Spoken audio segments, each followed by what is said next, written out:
My name is Pete Van Erkel, a member of the Turtle Creek Watershed District, also an area farmer. Today, I want to give you a brief history lesson of northeast Freeborn County. This area also includes the Turtle Creek Watershed and also the present-day village of Hollandale. What you see before you here is actually a remake of a magazine put together by the Elberly Farms Company. This magazine was put together approximately a little bit over a century ago. It was put together to promote Hollandale, the Wonderland. And if you notice at the bottom of the picture, it states the Elberly Farms Company was the owner and the Payne Investment Company of Omaha, Nebraska as a selling agent. So let's turn back the time machine till the beginning of the 1900s. And what you see here is a Freeborn County plat map. Notice the 1874 in the upper right-hand corner. If you look at Freeborn County, the northeast part of Freeborn County encompasses Geneva Township, Newry Township, Riceland Township, and also Moscow. If you notice, in that 4 different townships, there was a large marshy area, which included the Rice Lake area. And also remember your time frame here. This is the late 1800s. Moving to a little closer slide of the plat map, you notice that we have put a green star on the plat map, which represents the present-day town of Hollandale. And you can also see, once again, that in these 4 townships, Geneva, Newry, Riceland, and Moscow, there was a large marshy area. If you move one step forward to our modern-day history and you look at the outline of the Turtle Creek Watershed, you notice on the yellow perimeter, that's about 100,000 acres, approximately, that encompasses the Turtle Creek Watershed, which all drains eventually through Austin into the Cedar River. Now, who's this guy? This guy in the upper photo is George Payne. In the early 1900s, Payne was a true entrepreneur. What he was a developer. He was looking for an area that he could drain and sell off in small parcels. The idea behind it being that an individual could purchase this small tract of land, move his family on it, raise vegetables, pay for the tract of land, and live his life and go forward. And that was Mr. Payne's idea. He looked around at different areas in the upper Midwest in Michigan, Wisconsin, and Minnesota, and he chose this area, the Hollandale area, the 4 townships, the Moscow, Riceland, Geneva, and Newry Township area.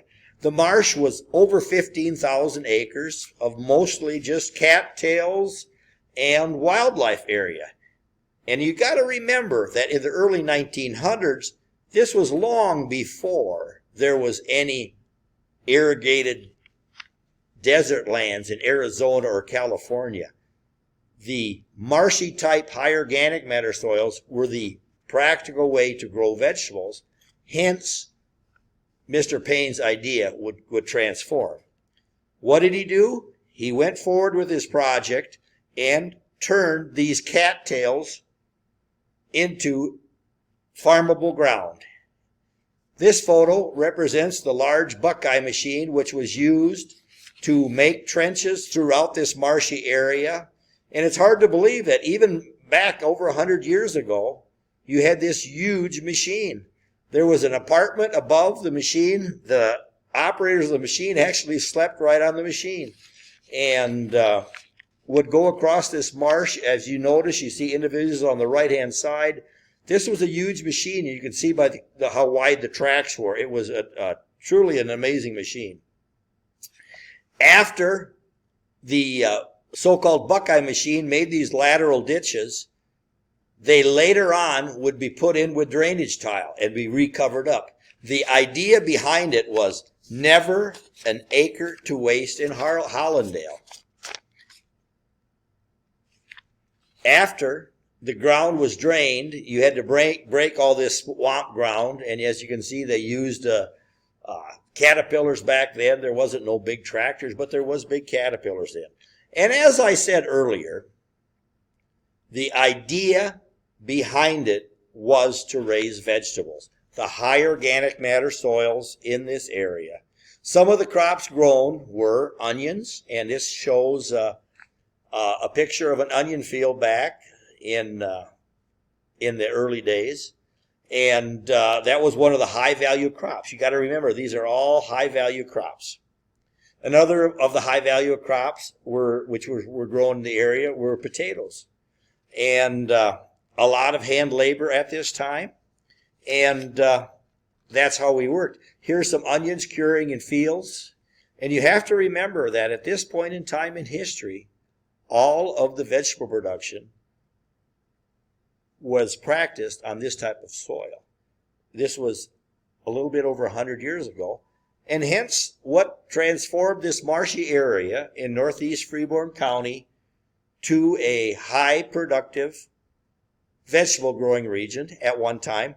There was 2 railroads that serviced the area, the Rock Island and the Milwaukee Road.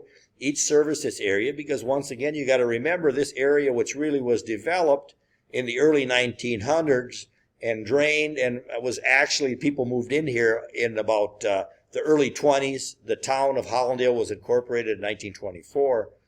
The railroad came to town in the late 20s. There was 2 railroads.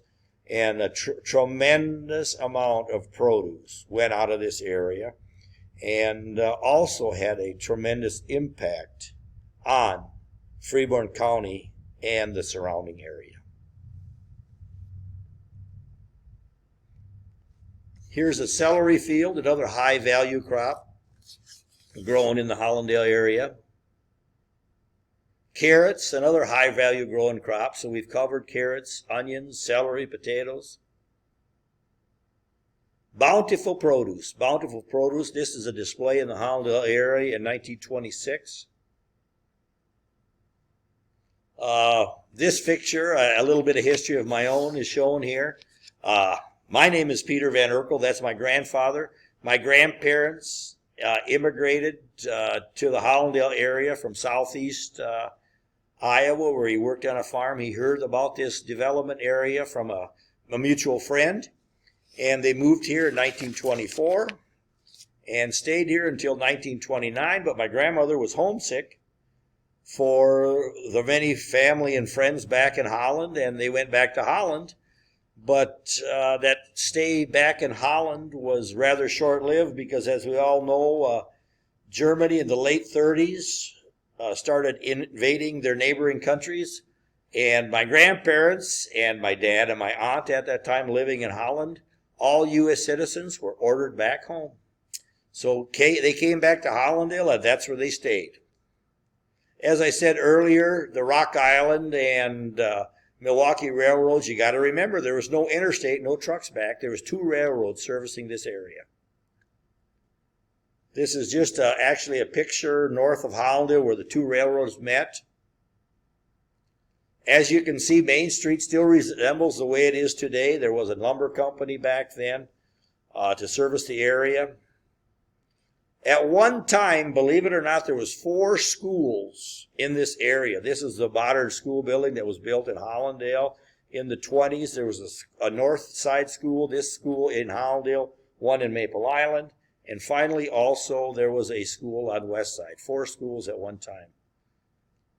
Here's some of the other schoolhouses, the West Side School and the Maple Island School. Anyhow, that's just a brief history of northeast Freeborn County.